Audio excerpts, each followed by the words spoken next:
Hey guys. Hello, hello. It is a beautiful spring day here. We have lots going on today, like lots. Just little things, but enough of them. And one of the things that I have needed to do, I'm going to sit down for just a minute because I have been on my feet all morning so far.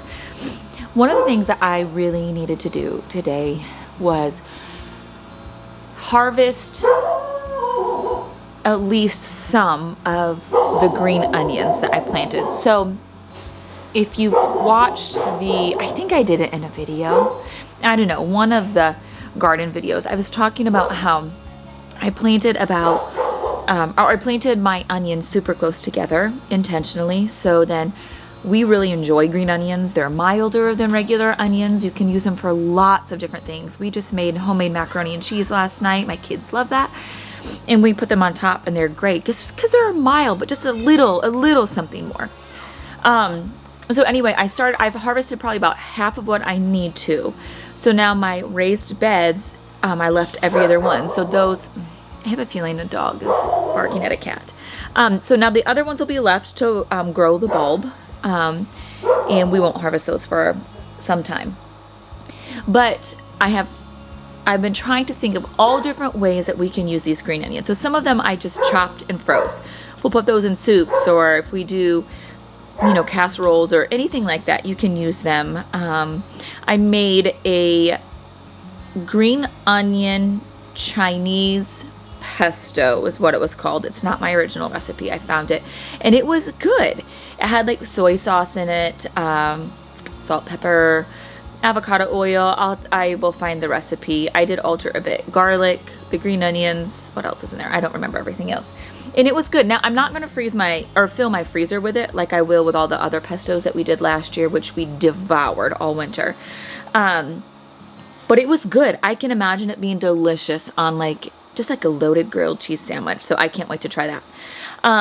We're dehydrating some so we can have a green onion powder that I thought would be really good on pizza. And then I stuck some in salsa. So there are 4 ways that I used some of these green onions. And then of course, I'm not picking all of them right now because I want to be able to just use them fresh as well on salads and on lots of different things. I'm just blanking what I'm putting them all on right now, but we do use them a lot. So anyway, let me show you how we have this going down here. Okay, so here's our dehydrator. Hopefully you can hear me. Our dehydrator is a super simple dehydrator that was given to us. We keep it out in our sunroom. Keep it in our sunroom because it's just on one of my kiddos' desks. It makes our kitchen hot. Our kitchen is not big. I dream of a new kitchen in the very near future, but I'm not sure when that will happen. So we keep it out there because otherwise it gets too hot in here. Let me show you some of the other things that we have already done. Okay, here is the that green onion Chinese pesto I was telling you about. So that I just did just enough. I want to try it in a recipe before I go. I think it would be too much to be on pasta, in my opinion. Then here is just some of the salsa, this super simple salsa. My kids request it all of the time. So I threw a bunch in there as well as just a regular onion.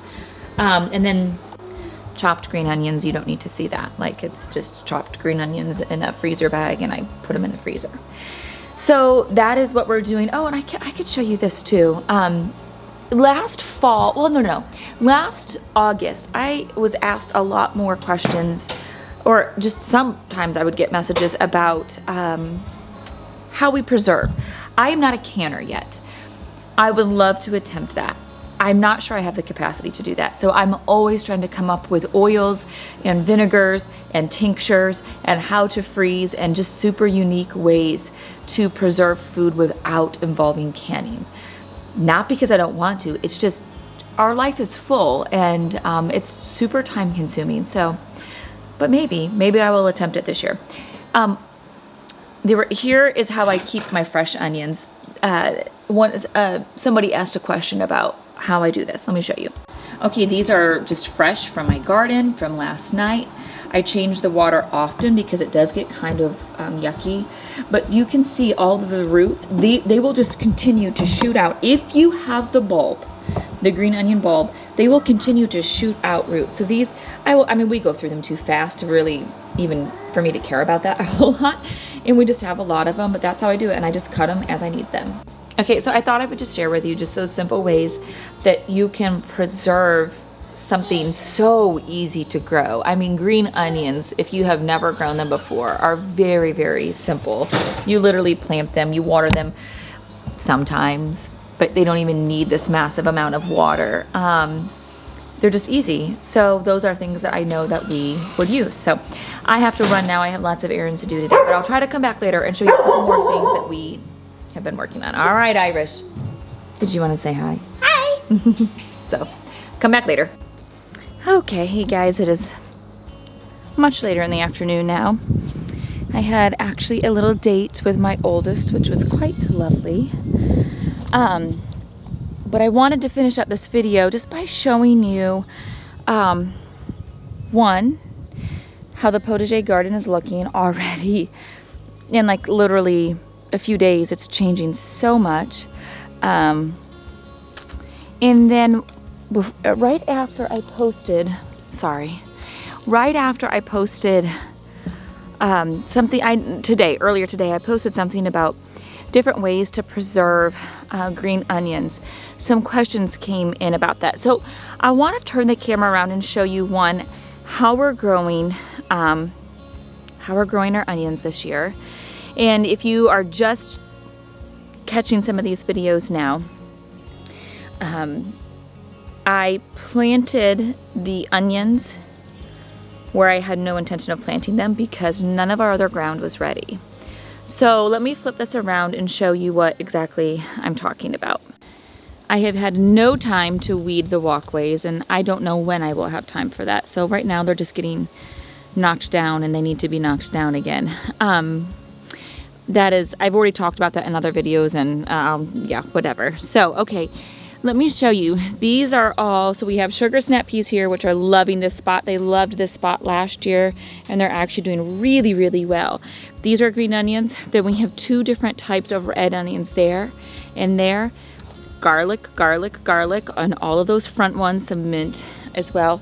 And then this bed is also all onions.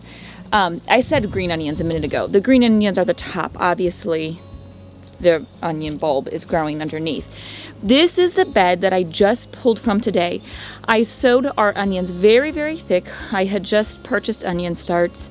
I will have to go back, and I don't remember who I purchased them through. I have been very happy with them. It might have been, I don't remember. Anyway, I went through and took out every other one and harvested the green onion portion.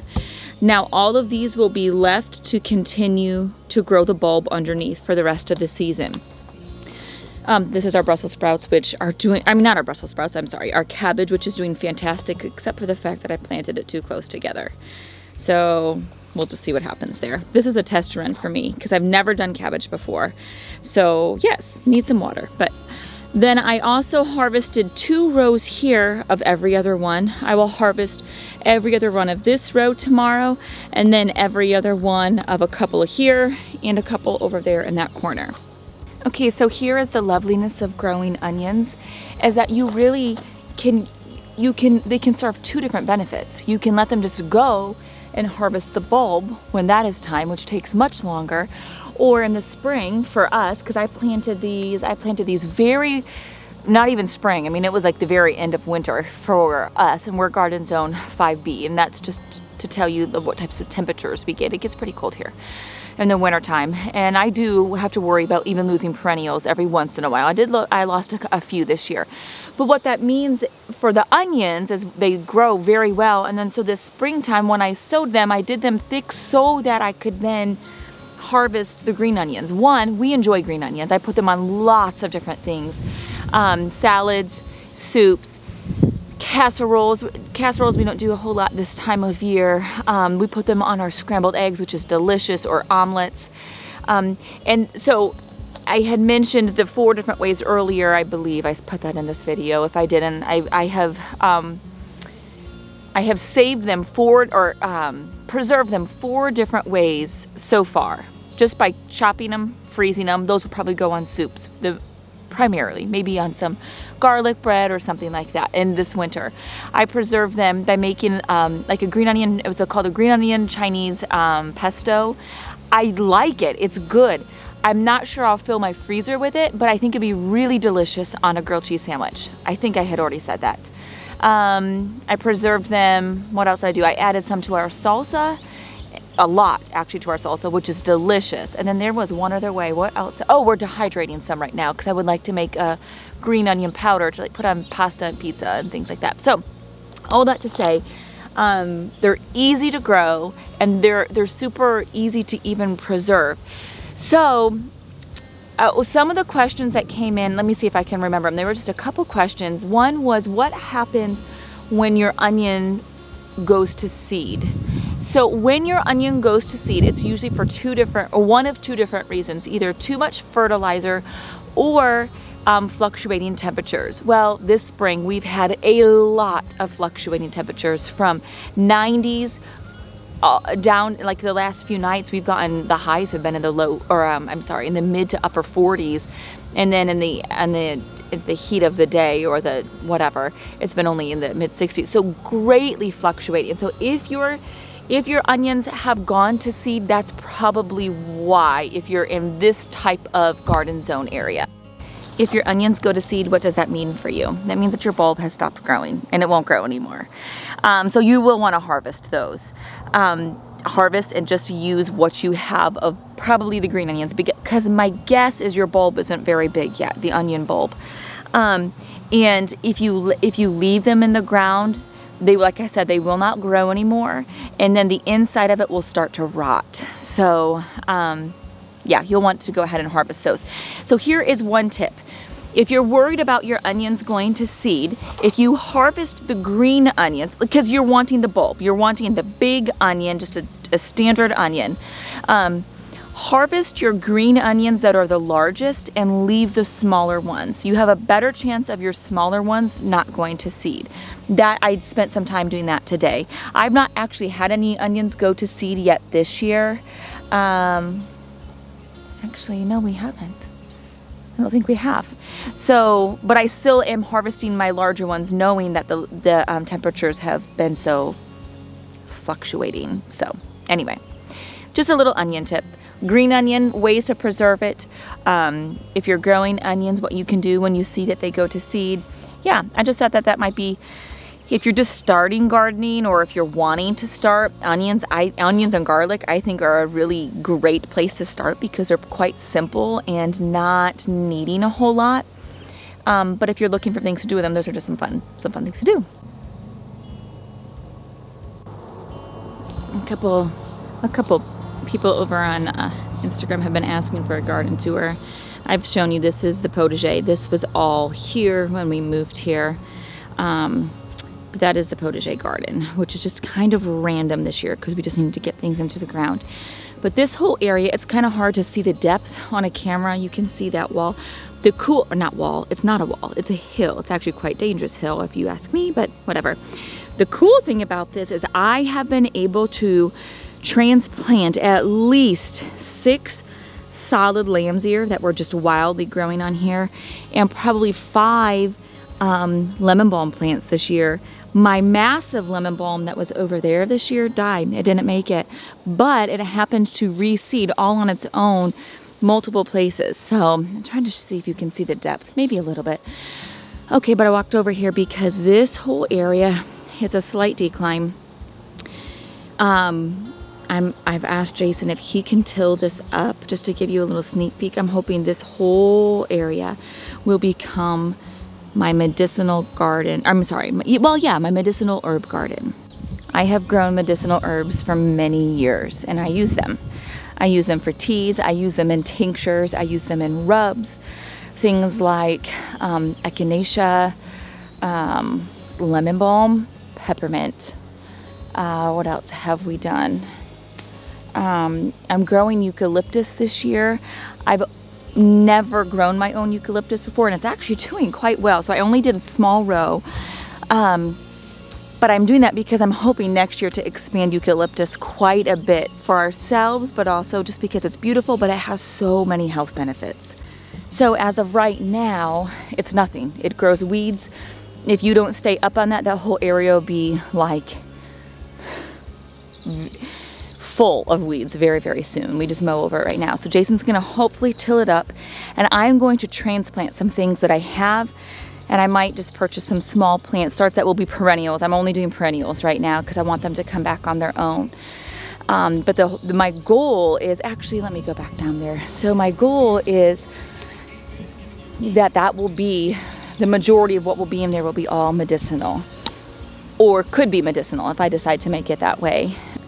So this is the area I was talking about on the other side. And then it basically makes almost like this cove. And I tried planting thyme up on that hill. I was like, okay, one way that we could help this soil is that we could plant thyme, creeping thyme. Yeah, that didn't work. I mean, it's there somewhere, but the weeds are just out of control. So I let that idea go.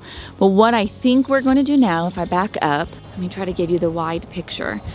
So this is a wall, the hill, all of my medicinal herb garden. We're gonna hopefully build a slat wall in the back, have just really simple lights over it, make a bonfire area, just like a really super cozy area. And that's the other reason why I want my medicinal herbs over here, is to help make it feel cozy. And it's just a really great spot of nothingness right now. Okay, so that's just my little dreaming that I thought I'd let you in on. Anyway, I actually have to run again. Oh, wait, hold on. I want to show you something really, really quick. I've also just gotten a couple messages about, can you show us your flower garden? I will. Not in this video, but I will very soon. But I want to show you what I'm talking about, the lamb's ear and the lemon balm. Okay, this is the lamb's ear that we have. We have this one and that one right there. These were teeny tiny last year. I found them growing on that hill. Hardly surviving because it's a lot of clay on that hill, and now they're beautiful and they will shoot up a beautiful pinkish purple flower. This is one of the lemon balms that is doing really well, and there's at least 4 more spots I have transplanted, and I've even given some lemon balm starts away to friends because I'm like, I don't need all this. So that's just really a fun thing that I was able to find. Okay, I have to go water a garden. And I need to go do that before we have a baseball game tonight. So I'm going to sign off for now. But hopefully this was encouraging and a little helpful with all of the green onion growers. Ways to preserve, what to do with it all. And yeah, so enjoy this beautiful day. It is beautiful here. Perfect temperatures for jeans. Like, I think it's hardly 70 and I'm just loving it. So until next time, have a lovely day and I'll talk to you soon.